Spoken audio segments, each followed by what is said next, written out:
Hello and welcome back to Realm of Thrones, and I'm actually really excited about this episode because someone pointed out to me on episode 8. Yes, episode 8. Obviously, this is an episode beyond that, because there was episode 9 and now this is 10.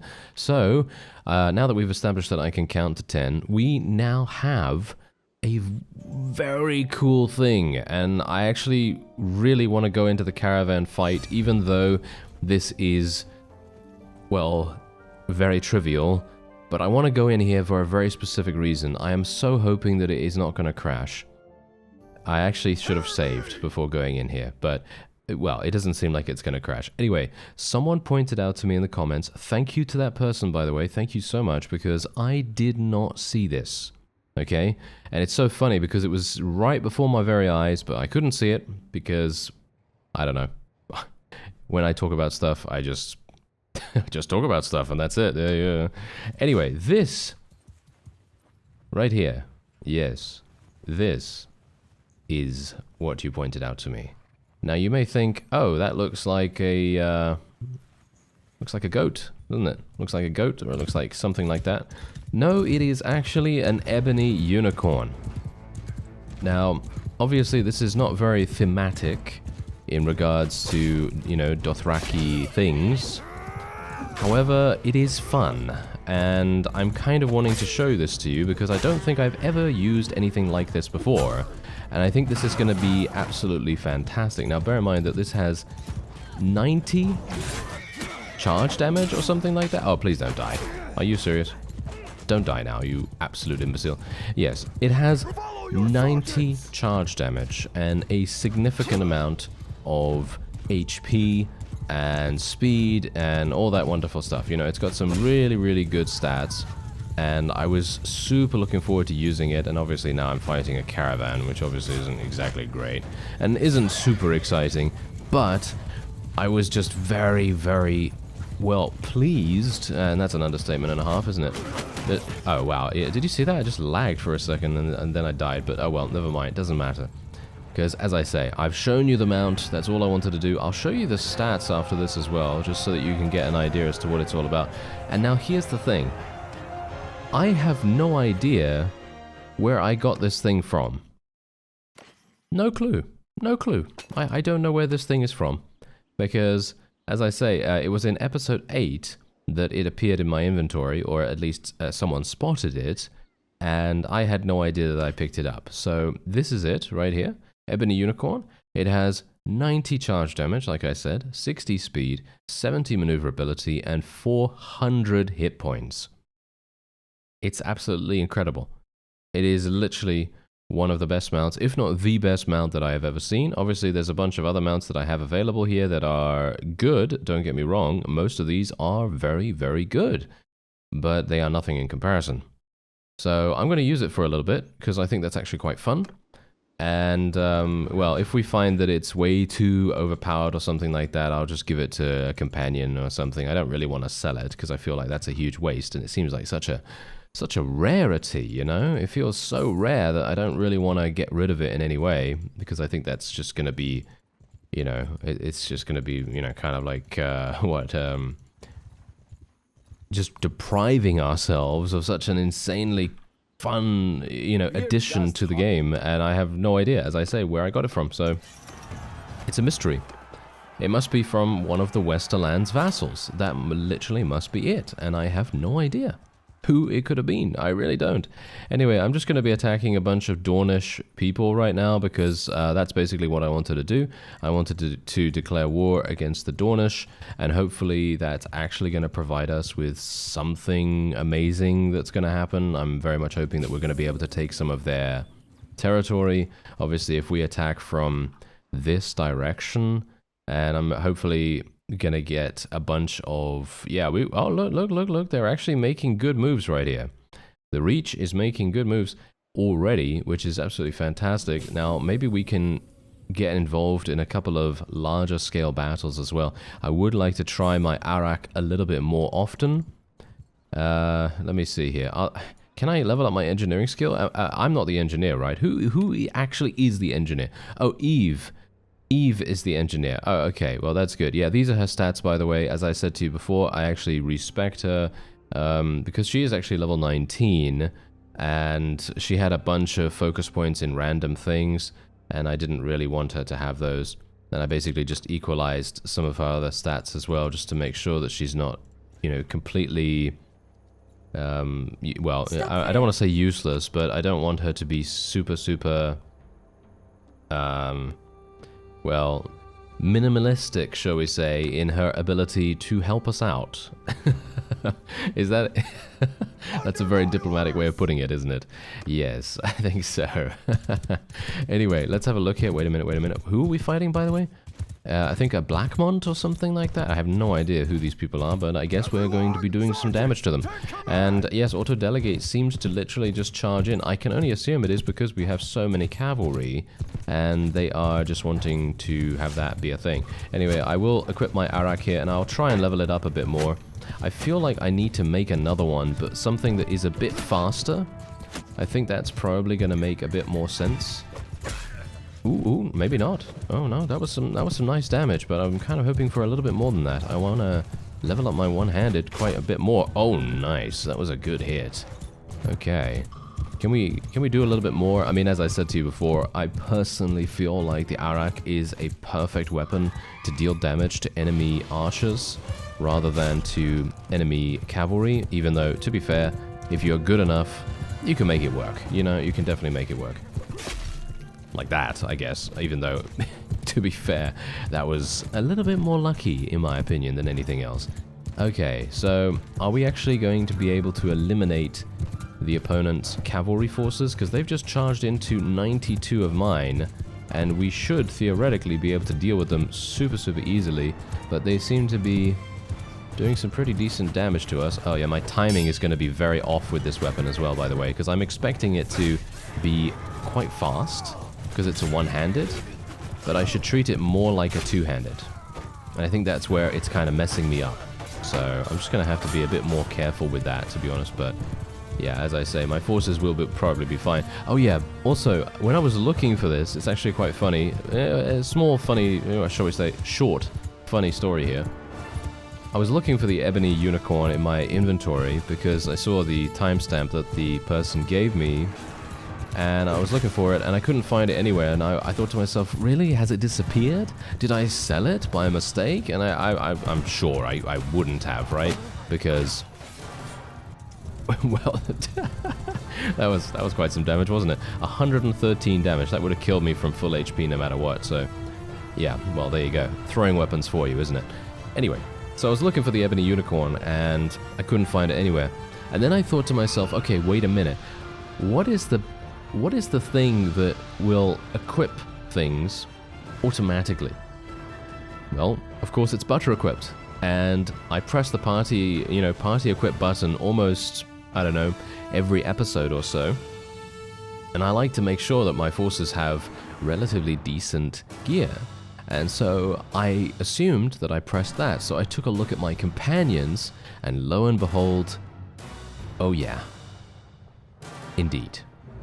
Hodor had it equipped, so I just unequipped it from him and put it on myself, and there you go. So now we're going to have a wonderful time against enemy archers, or at the very least we should have a much better time against enemy archers, because then I can just charge right through them. Hopefully we'll do some good damage. As you may have seen, we didn't really do that much damage in comparison to what I would have expected against the caravan-based units. So I am now a little bit skeptical about whether we are actually going to be seeing some super nice damage coming out from this particular unicorn.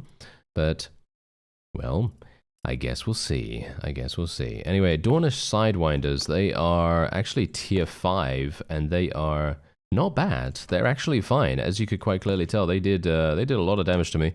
Dornish Vipers are indeed... ooh, they're looking nice. I think I will actually take quite a few of these, if I can. We're going to recruit all of these as well.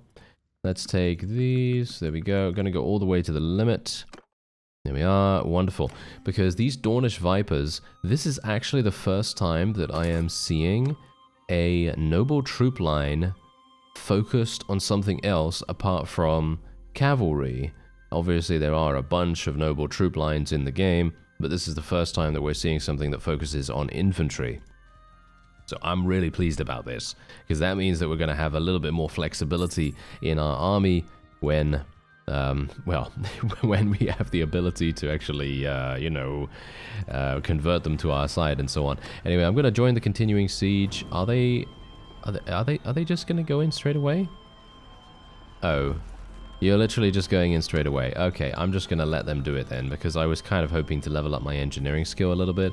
That was my main point there, but oh well, never mind. Also, both of these particular perks are going to be completely useless for us, unfortunately. This is not really going to help us at all, so we're going to have to choose something else. Yeah, I'm not entirely sure. What do we want to go for? We're not going to use a shield, so this is not particularly good. I guess I'll just take Arrowcatcher. It's a bit of a shame, actually, that there isn't a slightly more flexible perk in every single step of the way, because if you think about it, if you're playing I don't know, let's say that you're playing like I don't know, a two-handed character with one-handed proficiencies, maybe you're gonna want something that actually benefits you in some way, and maybe you just don't want to use you know, you don't want to use a shield. Maybe there is, you know, maybe there's just no shield there for you that you don't want to go for that. Maybe you don't want to use it. But, well, yeah, they have two perks there that basically decide, you know, make you choose between two things. Anyway, oh, look at that. We can cheat death. Look at that. Cheat death due to old age once. Or we have a minus 50% chance to die when I fall unconscious in battle. Okay. Yeah, I don't actually really care about that to be honest. I'm going to go for Fortitude Tonic instead, because that's going to give me plus 5 hit points. It's going to give plus 10 hit points to other heroes in our party. That's perfectly fine. Oh yeah, by the way, we actually did have a baby born. Look at that. Donis is his name. Donis. Yeah, we just needed an A in the front there, and then we would have, you know, a Greek god of some kind. But there you go. All right. But yeah, we have Donis now, and that is our child. I'm not entirely sure what we're going to do with the baby at the moment, because the main problem with the, well, the current state of Bannerlord, from a base game perspective, is that most of the time babies will not get to a certain level to actually be useful. So in other words, they're just going to continue remaining babies and children until they're 18, and then and only then is when they actually become playable and or useful in any way. And so 18 years it taking is going to be insane. That's going to be a huge amount of time for you know, the game to have pass, just for the child to actually, you know, start interacting with the game world.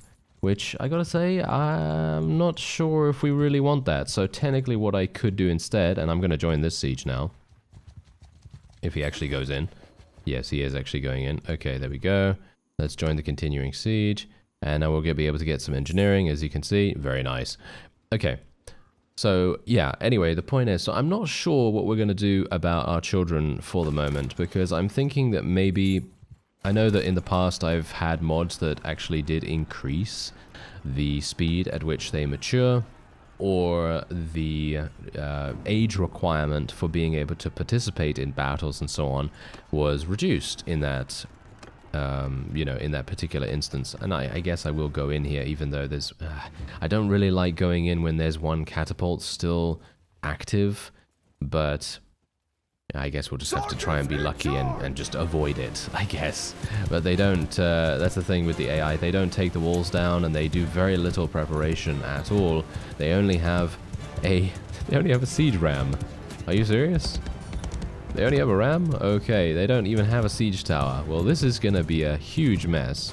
But yeah, as I say, it may very well be the case that I might just try to, I don't know, edit the children or something like that, so that maybe we do end up having a slight chance to see them in action, because as it stands right now, obviously that's not going to happen, not in any way.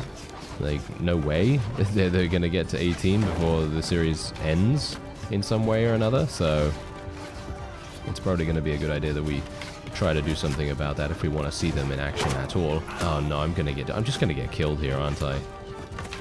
Yeah, that's the reason. I mean, literally, look at how much damage I just took right there. Literally, so much damage. That's the reason why Dothraki probably, you know, they're probably not going to be the best troops to take into sieges, because they just don't have shields. You know, they don't have shields and they have very light armor. It's going to be very difficult to actually have them be useful in some way or another. Oh, please don't kill me. No, don't kill me. Don't kill me yet, sir. Don't kill me yet. I just want to do some damage. That's all I want to do. Let's help this guy out, if we can. Nice. Nice. There we go. Oh, yes. I'm actually doing damage with this thing. Can you believe it? Wow.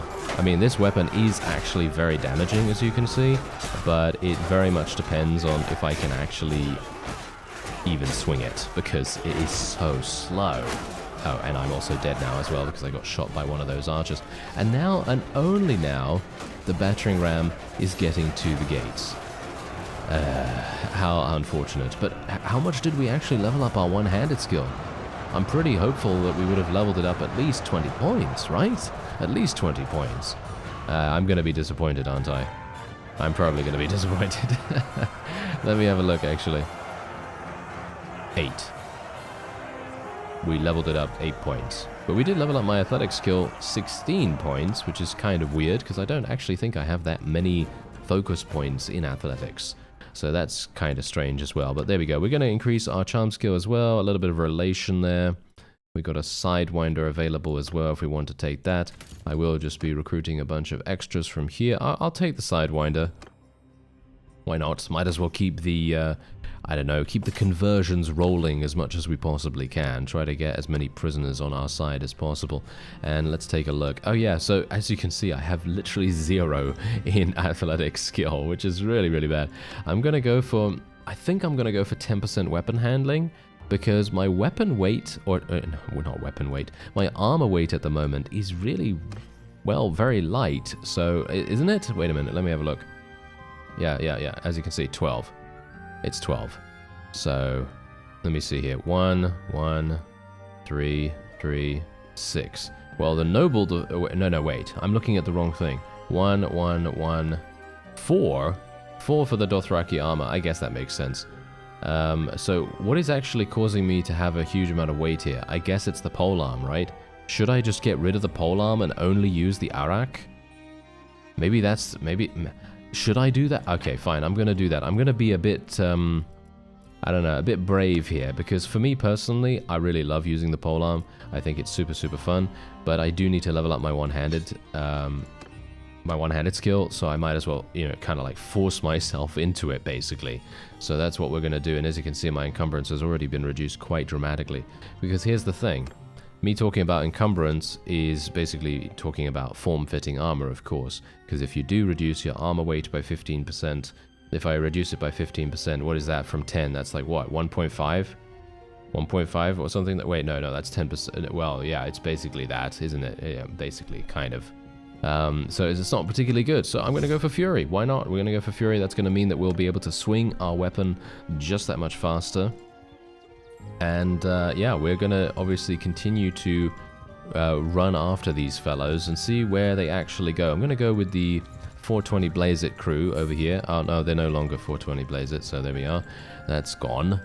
But maybe, who knows, maybe they'll be the, well, I don't even know.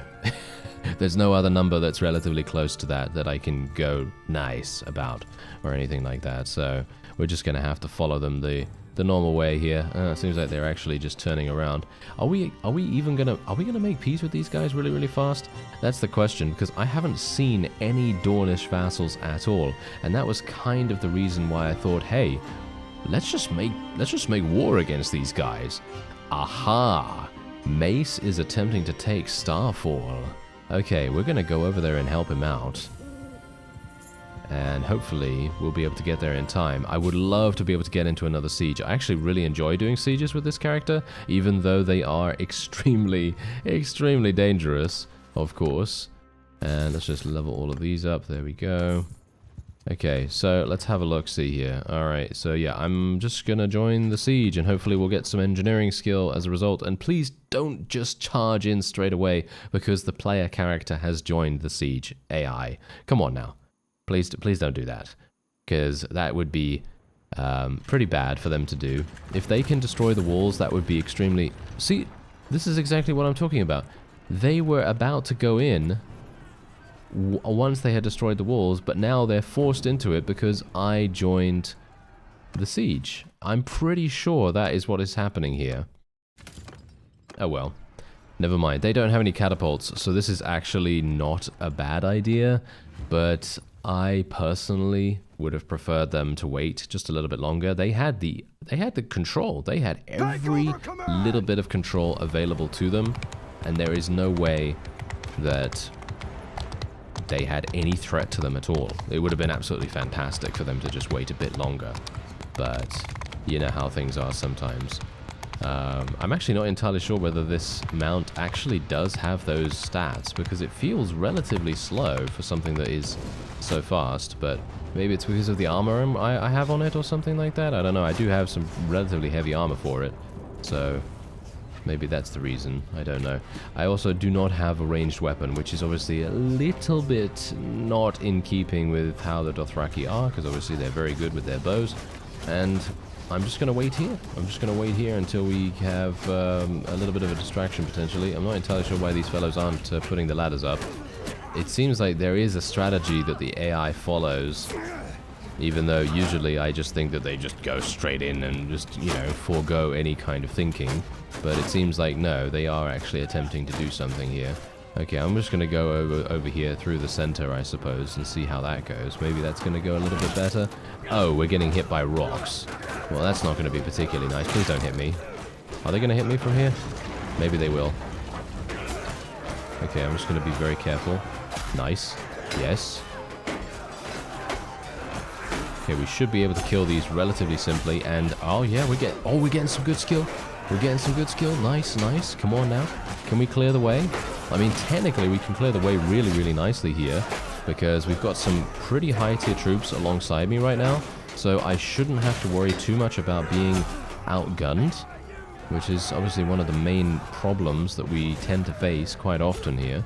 And I think... Wait a minute. There's no one around here? Are you serious? I'm really surprised. I would have expected a lot of archers to be in the courtyard, but what do you bet? They're probably going to spawn in just a second. Oh, nice. That was a good hit. Nice. That guy didn't block. I didn't block this guy, and then we took him down. Okay, there we go. And, okay, I'm just going to be a bit careful here. Oh, they have no idea what to do with the... That's the thing. I think the AI is having some issues actually determining how long my weapon actually is. And so we're able to penetrate their defenses very hard and very fast. And I think that is exactly what we want. They really are just completely taken unawares, and they're left wide open. So I just cannot believe it, to be honest. That's actually super, super good, because whenever I swing, it feels like they just don't really know what's going on. Ah, hello. Yeah, I'm going to get shot and killed here. I'm going to go into the tent. Yes. There we go. I am safe. Are they actually going to... if they come in here, that would be quite funny. But no, I don't think they're going to. Okay, here we go. Nice. Let's be a bit careful here, though. Okay, we can hit this guy from relatively far distance away. So that's also something that we have to remember. Oh, are you joking? Did you see that? That guy turned around at the last moment. Oh, okay, well, there you go. I was having fun. I was having fun. What a shame, what a shame. I would have loved to have been able to survive there, but oh well, never mind. We did get 20 kills, which is okay. It's not too bad. I would have been able to get a lot more if I just went after the archers somewhat, because as we have found out, enemies with shields, it's probably not the best idea. Probably not the best idea for me to go after them, but we were able to capture a town, which is the main thing here. Obviously, if the reach gets really, really powerful, then we might have some issues in the future. A couple of people did suggest that we start our own faction either in the Free Folk territory or in the Night's Watch territory. Now, I think that personally, the Night's Watch territory is not going to work, because if we do Night's Watch, it means that other people are going to declare war on us almost instantaneously, and that's going to be extremely uncomfortable. Let's just say that, because obviously if everyone declares war, and I'm talking about the North, and maybe, I don't even know about other people, but the North is actually quite strong right now as well, and you wouldn't have expected that, right? Because they were looking pretty awful most of the time, because they were just getting, well, most of their stuff was taken by the Westerlands, but that's obviously changed over time now, so yeah, that's a pretty big deal. So if we do decide to create our own faction and, you know, take these things up here, we're going to have some issues, because obviously we do have, you know, the White Walkers up there as well. And while they're not really going to be that dangerous, I don't think, at least, they're not going to be that dangerous to us. I mean, yeah, sure, if they're in a very, very large army, like the Night King's army, because we fought that guy before, and he is extremely strong. But if you have a bunch of archers, then you're fine, you know, then you're going to be okay. I'm actually going to put a point into athletics here now as well. So yeah, basically, I am not sure whether that's a good idea, because on the one hand, it sounds good, don't get me wrong. I think that this is a really, really good plan to go for, because there are such small amounts of things here, and usually the Free Folk are only at war against one other faction, if any. And yeah, as you can see, they don't have that many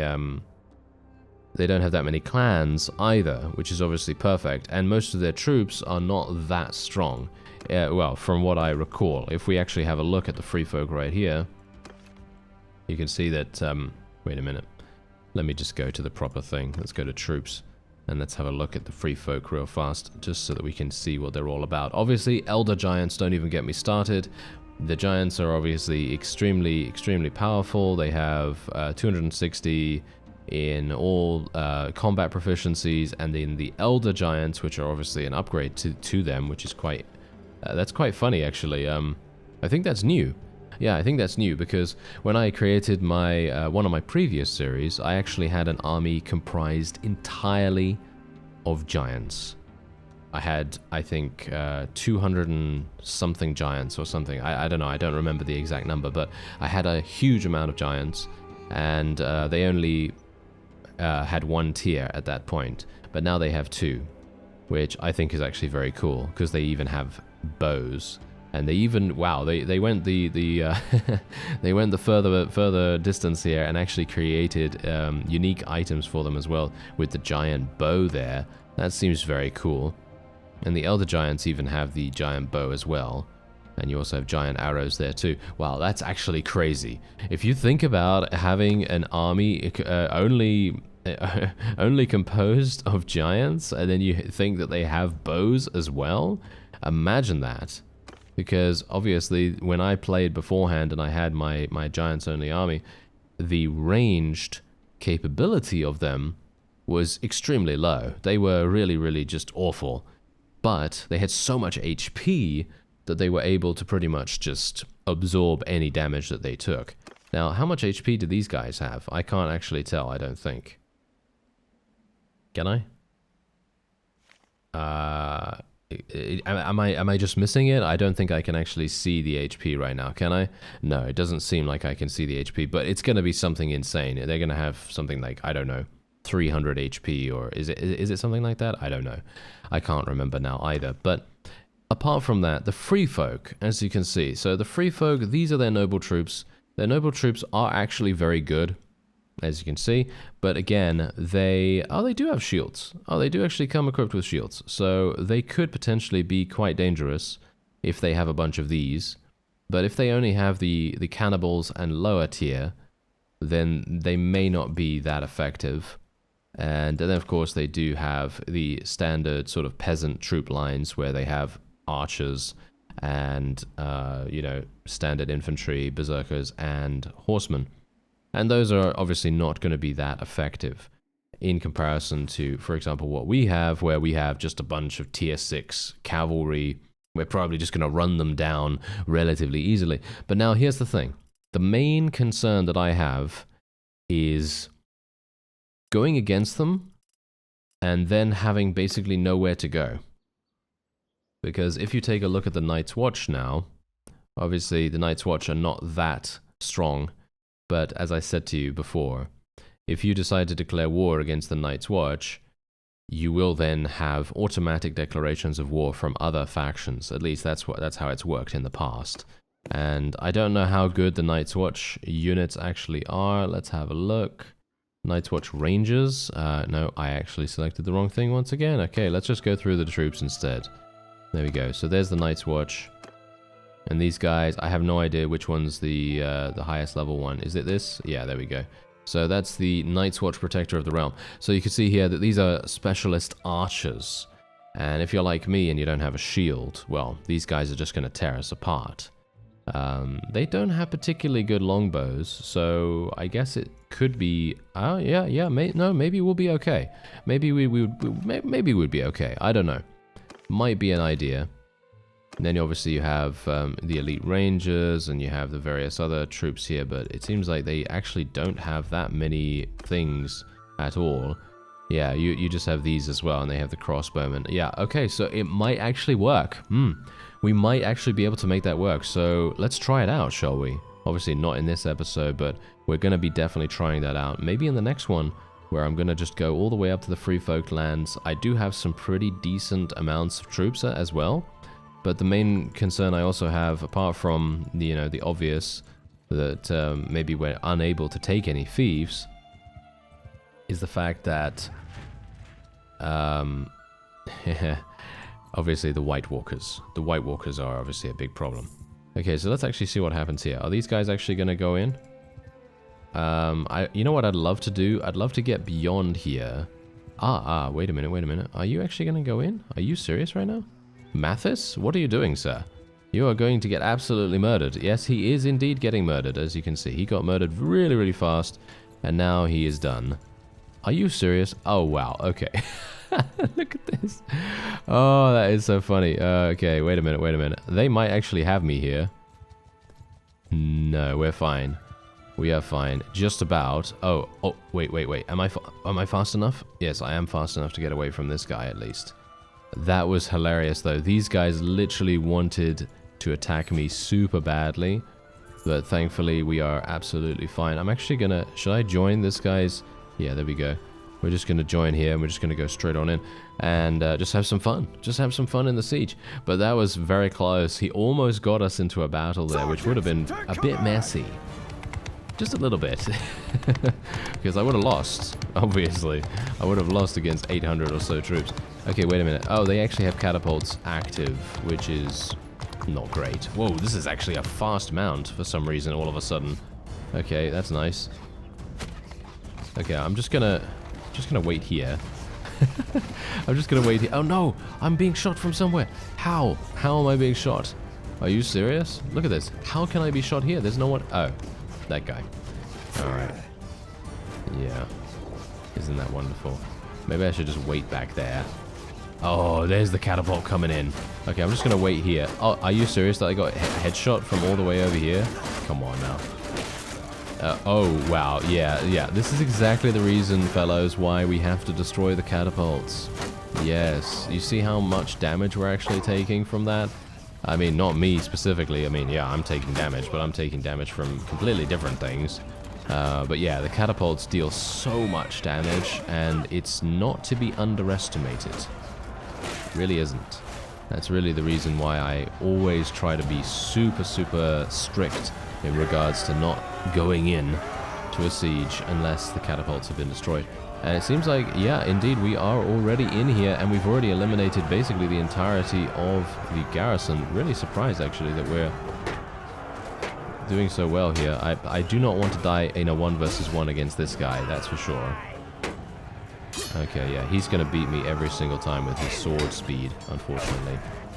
Yeah, I mean, obviously, he's got a weapon that is designed for dueling because he is obviously an archer, and I don't.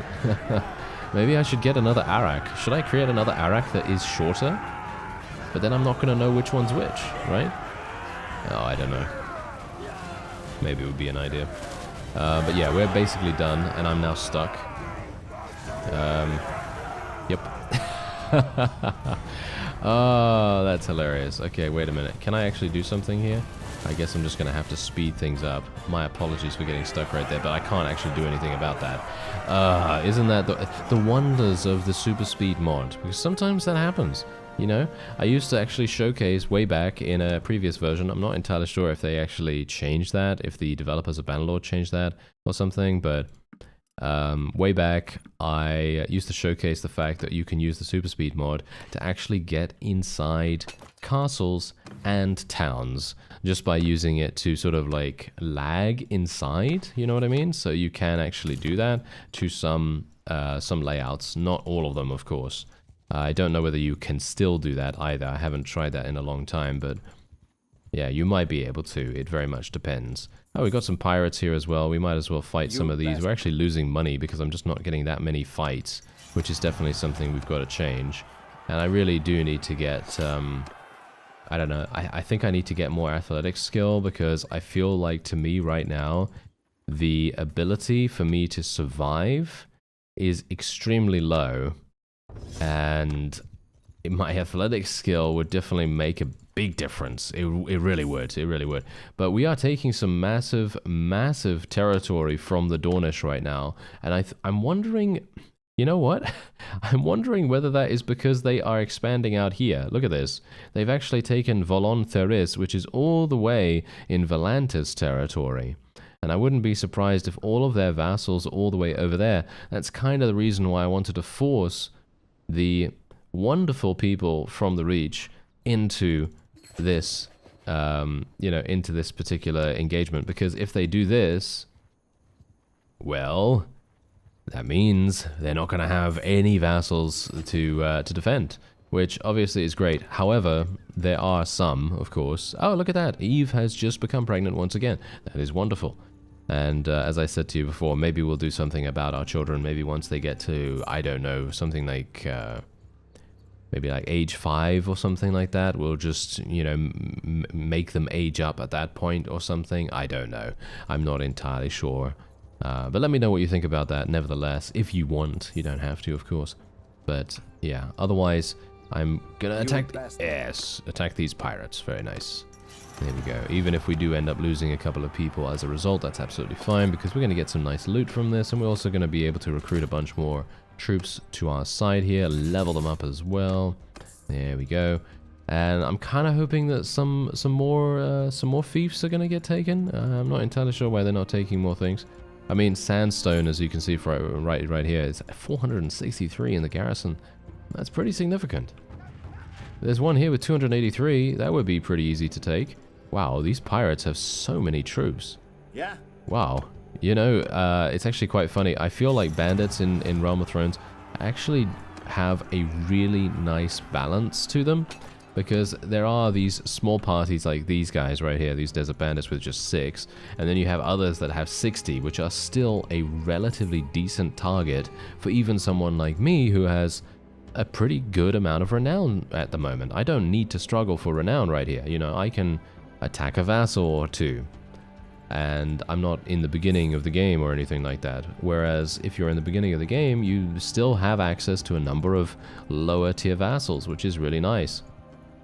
And you even have different tiers of bandit as well. Like, for example, these broken men are obviously going to be a lot easier for us to attack rather than the pirates. But it's just a super nice, rather good variety of bandits available. And we're going to attack this guy. Hello there, sir.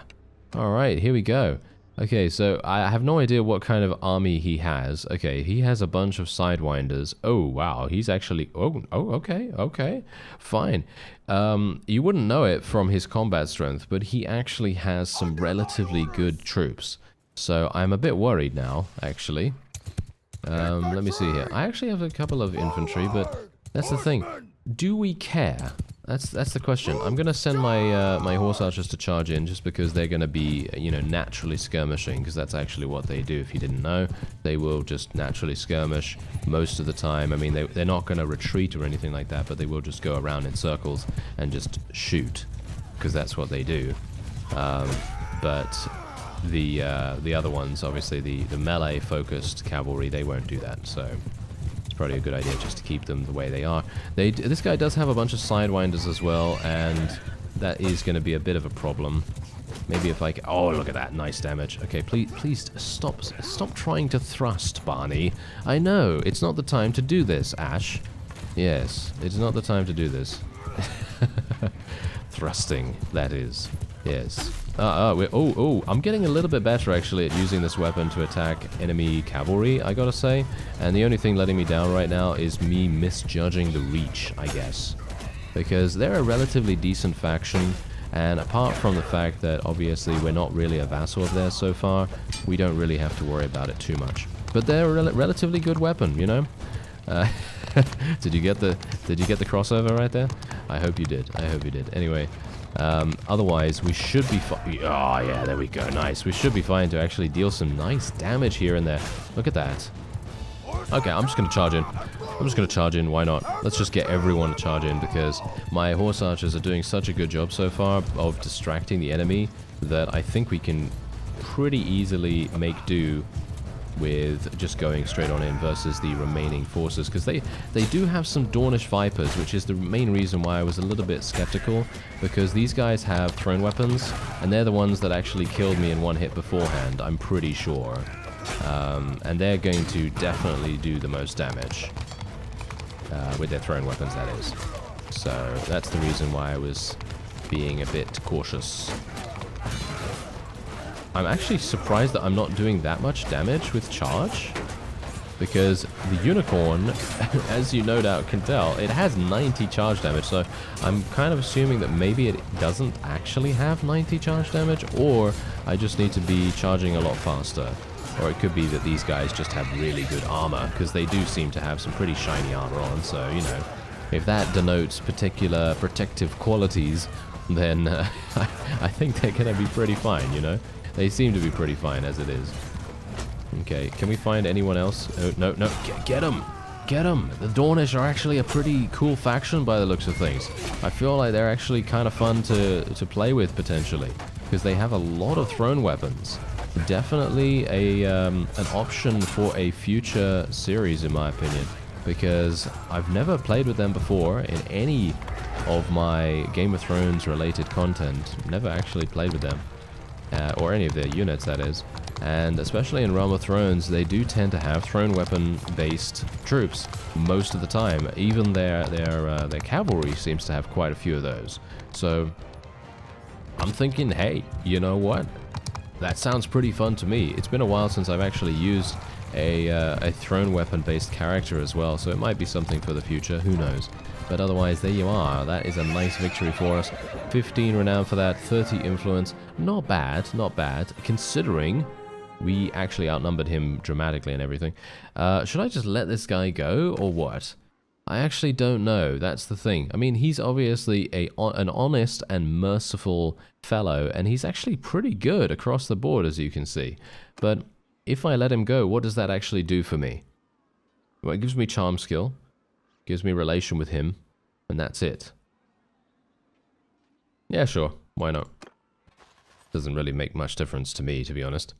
And look at what we have here. We got some more Dornish Vipers and some more Sidewinders, and we'll take both of those, because why not? The Sidewinders are not terrible units, and I'm perfectly happy to have a couple more cavalry, and obviously the Vipers are the main meat of the prisoner force there, and they're the ones that we really, really want. Because they are really, in my opinion, I'm actually very impressed with them. It may not be like something that I'm gonna be, you know, trying to specifically target or anything like that. But I'm always very impressed by troops that seem to survive a huge amount of time and have massive damage output in regards to thrown weapons. Anyway, resistance to getting staggered while mounted might be an idea. Yep, we're gonna go for Dauntless Steed because +5 armor to all equipped armor pieces of mounted troops in your formation. I'm not sure whether this counts for me as well, but if you take into account +5 armor for all 4 pieces, that's 20 armor for every single one, which is just so much better than Tough Steed, which is just 10 armor to mounts. So that makes no sense. So we're going to go for Dauntless Steed right here. And then we're also going to be... Oh, look at this! My one-handed skill is actually 170. What? Okay. Wow, it's actually done a really, really good job leveling up. I like it. Alright, we're going to be up there in no time, aren't we? Anyway, let's have a look and see what's actually going on here. Okay, so Mace is over here. He's traveling to Will. Where's that? Or Weil, or however they say it. And Harvest Hall is actually being taken, but that's absolutely fine. I don't have a problem with that. Obviously, for me personally, if the Reach, by they I mean the Reach, obviously, if the Reach loses any fiefs, that doesn't actually matter to me, because if they lose some fiefs here or there, that doesn't affect me at all. I'm not a vassal of theirs. I can leave at any time. The main reason why I'm doing this is to gain renown and to gain influence and money and all that wonderful stuff. That's basically it. I'm actually going to go after... Oh, are you serious that you went in to fight the pirates? Are you going to get killed by the pirates? No, you're not. Okay, there we go. Stop there. There we are. Let's just attack her real fast as well. She's going to be a super easy victory for us. We'll just let her go and gain some nice things. And we're actually gaining, look at that, we gained 11 very potent prisoners in just one fell swoop. Super easy right there. That's nice. I like that. Alright, so yeah, apart from that, we do have, yeah, so they're traveling over there, and this fellow is traveling to Skyreach. Wow, this was a really good maneuver from us. To force them into a war against the Dornish has dramatically increase their territory, and this is actually going to provide us with a much larger advantage, or shall we say, it's going to provide the Reach with a much larger advantage against the Westerlands when they finally get back to fighting each other. And Eve actually leveled up, so we're going to see what we can take with her. We'll get Relief Force, because that's the only thing that we can actually get with her. And then what else do we want to go for? Well, we want to go for Engineering with her, of course, because she is technically supposed to be our engineer, so that's what we'll do. And otherwise, that's going to be it for this episode. I thank you very much for watching, and I'll see you next time.